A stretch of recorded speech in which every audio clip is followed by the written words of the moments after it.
Greetings, everybody. Oh, I get like the keys. No, it's okay. Hi, my name is Nubia Amla, and we are the youth curators for the Minnesota African American Heritage Museum and Gallery. We are here with Miko Simmons. Miko Simmons is a fourth-generation Twin Cities Rondo-based, internationally recognized multimedia artist, composer, and theatrical projection designer. His exhibit, Radical Joy, is currently on display here at the Minnesota African American Heritage Museum and Gallery. Radical Joy is an immersive and interactive art exhibit that includes projections, paintings, sound, and light to convey the essence of Black joy. Simmons will curate and transform the museum space into an immersive experience. The exhibition runs until December 13th and is funded by a grant to the museum from the Legacy Fund from the Minnesota State Legislature, Arts and Cultural Heritage Fund. Let's hear from the artist himself. The installation changes throughout the day. And when I first was invited by Tina to come in and look at the space, and I saw like, she asked me, I want an interactive, immersive, projection mapped world. And I looked at these 30-foot windows and thought, that's a challenge. But when I saw like where the light was traveling and how it was casting shadows, I went back to my studio and went into a 3D program, mapped out the building side, and determined where the sun was going to travel at this time of the year across. And then as you'll see in the space, it's actually a work in progress. It's an evolution. Beautiful thing about this residency is that, you know, we're starting where we are, and then we'll just continue to build it and design. So I put the silhouettes and the stained glass up around the top and just measured them with a 3D program to see where the sun was going to cast the light throughout the space. And to my surprise, it was like one of for me, the most magical part of the installation, you know, other than just because it took the artwork out of the art itself and made the space itself a piece of art. And also just the intersectionality of a museum, a heritage museum, and merging that with an art installation. And to see how the two working together amplifies both. Like when I walked through when I walked through and I saw the panels, you know, many of the people that were on those panels are people who raised me in my community. Like Dr. Josie Johnson was my mother's girlfriend, and Katie McWatt was a teacher who hired me when I was a kid. You know, they brought me in to cut the grass to keep me out of trouble. Hi, Miko. I'm Hi. Ayla. What was your aha moment, and when did you find your passion for art? I think I had like a second grade. I went to, we moved from Rondo to Wheelock, and I went to this school, and I remember back then it was called Black History Week, which was merged with President's Day Week. And so we had to draw the presidents, so Lincoln and Washington and blah, blah, blah. And so I drew these pictures of these presidents, and then the teacher took my drawings and had me like go all the way, like all around the school to the sixth graders. You know, I was just like this shy little kid, you know. It's like, so I had to take my art around to all these classes and do a presentation to all these higher level kids, you know, who were in, you know. And I remember like coming out of that thinking, wow, there's something about this thing that I have that I can do that people appreciate, you know. So I think that would have been the aha moment. But that comes with another caveat though. That was February. Come April, it was my turn to say the Pledge of Allegiance. And I stood up and I could not say it. And the teacher basically deconstructed me in front of the class and said, you people don't appreciate what this country has done for you, and blah, blah, blah. And so I was dismissed, sent home in second grade. My mother had to bring me back to school, and they had me do flag boy. So every morning I had to come in early and unfold the flag, put it on the thing, bring it up to the thing, up to the top of the pole, and then after school I had to stay late, bring the flag down, do the 13 folds, which was, for me, it was significant because I was born on February 13 at 12:13. So it was like all these little intersections. So if you look at the work in this piece, the piece with the American flag, with the video behind it, kind of emerged out of that initial, in one hand it was like, aha, I have this gift, aha, I stand for social justice. And I was very conscious and aware at that age, that there was no liberty and justice for all. Hi Miko, my name is Bree, and within this exhibit, why would you say that Black joy needs to be radical, or why did you have it represented that way? Black joy was almost an act of defiance and resilience to define ourselves through ourselves and not by the situations that have been projected upon us as a people. No matter what was going on in the community that I was raised in, there was always centered around connection and joy as a way to heal. Hi, my name is Kori, and Kori. What was the process of building and coping with your realities to create this exhibit, and how long did it take? I had no idea of what it was or how to go about it, and we had literally, I think it was like 5-6 weeks to design and create, and at the same time I was working on 2 major theater productions. I had a opera on African queens at the Kennedy Center in DC at the same time, and it was just like intense stuff going on. But yeah, I would say my answer would be like ancestors, the ancestor energy, the ancestors of like my father, who's transitioned right as COVID hit, and then walking in and seeing, Matthew Little, Josie Johnson, Katie McWatt on these, and occupying this space, and just having that connection. It was like, okay, I have no choice.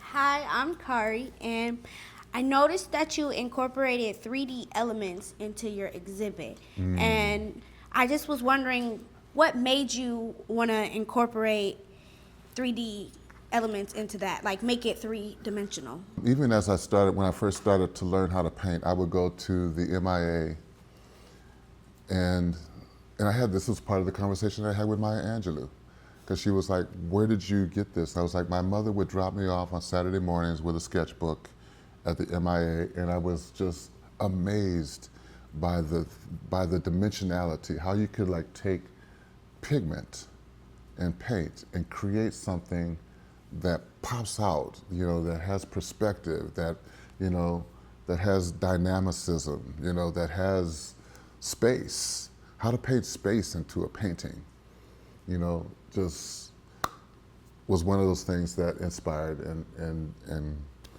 yeah. So I was always interested in 3D. And then when I was in college, computer graphics emerged. And I was like one of in college I majored in physics and art. So I was kind of like between the sciences and the art. And I had to convince them that these things were related as a double major. And it was just one of those things that the optics of painting, the physics of painting, the chemistry of painting, the physics that's involved in seeing things in multiple dimensional space. The math of it was always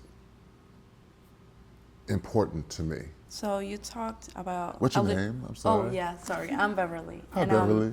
You talked about like how the symbol of America impacted your work. So I was wondering, how does living in the city of Minneapolis influence your work, your artwork? Well, I kind of look at it like I'm a child of the Twin Cities, you know, like St. Paul and Minneapolis. My father was North Side, my mother was Rondo, 4 generations. My great-grandparents were from Rondo. And it's interesting because this morning before coming here, I'm doing a wedding for Councilwoman Anika Bowie at the St. Paul Depot. So I had to run over there this morning and set up projectors for this thing this afternoon. And I was in this space and it just brought back the memory of like how my family got here. My great-grandfather was from Missouri, who his parents were slaves. He was working for a white doctor on the black side of town who he found out that they were doing medical experiments on black kids and organ harvesting and stuff. And he escaped this mob of this doctor who, by climbing underneath a train and riding into St. Paul Depot, where this woman coming from Ireland who was sent to the Twin Cities to set up their church, sees this man crawling out from underneath the tracks and brings him home and helps him to get cleaned up. And they ended up getting married in St. Paul in 1900. And that's how my family originally, like my mother's side of the family came here, which was kind of like one of those, like it was only legal for interracial marriage at the time between blacks and Irish. And only in St. Paul, where you could get a license. So they ended up like, so then my grandmother was raised as a biracial woman. On the Rondo, they were first on like, the Irish neighborhood was like right on the edge of Rondo neighborhood. So it was like you're straddling that line. So that's the legacy of where I've come from on that side. My father's side is from New Orleans, and coming up the Mississippi, landing in Chicago, and then moving to Minneapolis. And he was here from the time he was 9 years old. So that was that part of the legacy. My step-grandfather, who raised my father and his siblings, was a man named John Young. And the Young brothers were like the black barbershop across the Twin Cities. So I was raised in this culture of like, all the brothers, like my grandfather had the barbershop on the south side over on 4th. There was a Young Brothers barber, Dickie had his shop right here on Plymouth. There was another Young Brothers in St. Paul. So they were actually written up in Ebony magazine back in the day as like the black brothers who ran this place. So, you know, I've just been such a part of this community for generations, and just being exposed to opportunities to be creative and where it was valued, you know. I had opportunities with, there's a couple of artists that you might have heard of, Takumba Aiken and Setu Jones, who are very prominent black artists in the Twin Cities.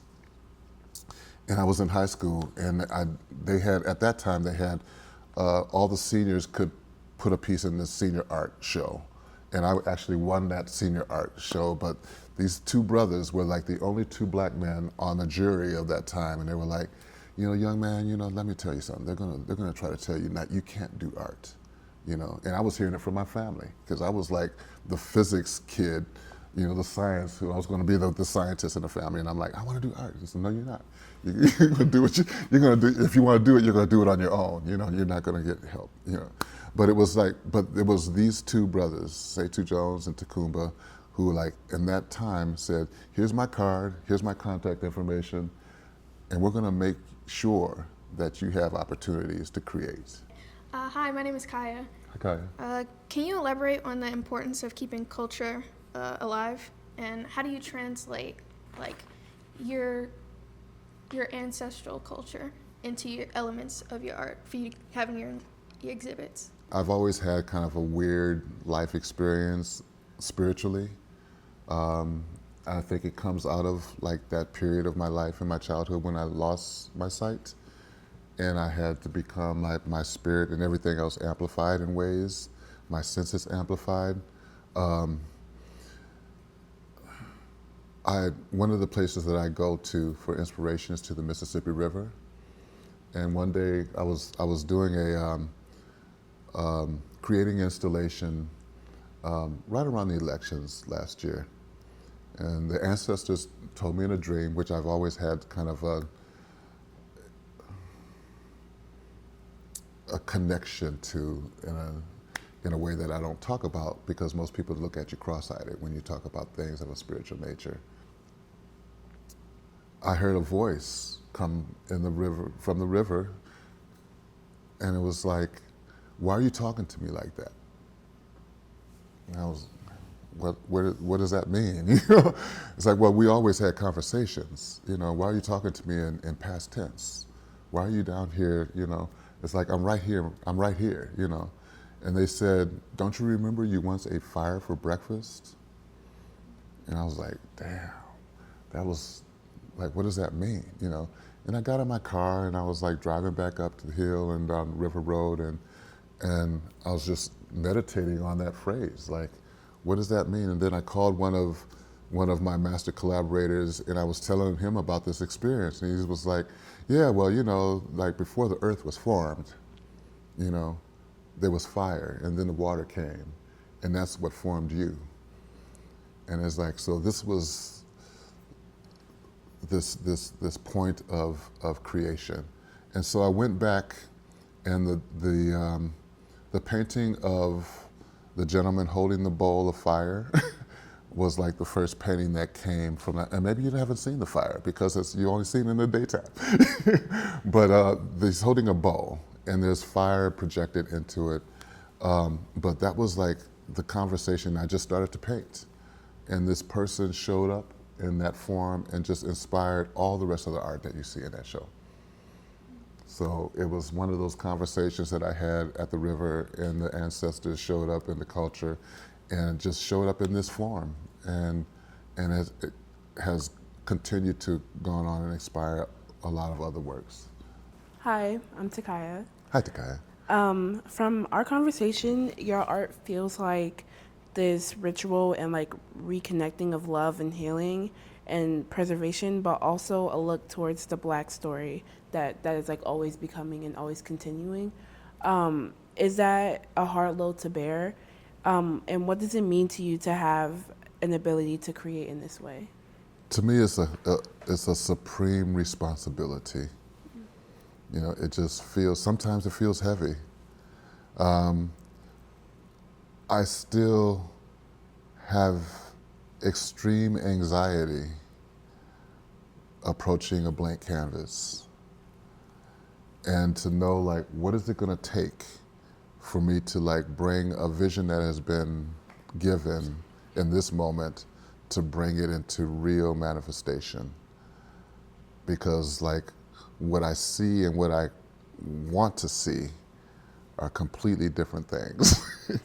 And then the medium itself will dictate that. And no matter what I do, where I start off from, it goes through stages. The stage of, what the hell are you doing? Into, I hate this. Into, I love this. You know, and sometimes you have to go to the dark place in order to bring the light into it. And so for me, that has been part of that process. It feels like an extreme responsibility to tell these stories that are not told in this way, to expand people's views of themselves, to create, to take you in places where you can begin to heal, where you can begin to observe who you are in this. And that's a responsibility.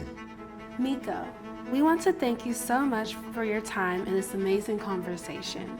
As we close, can you leave our watchers with any more parting words?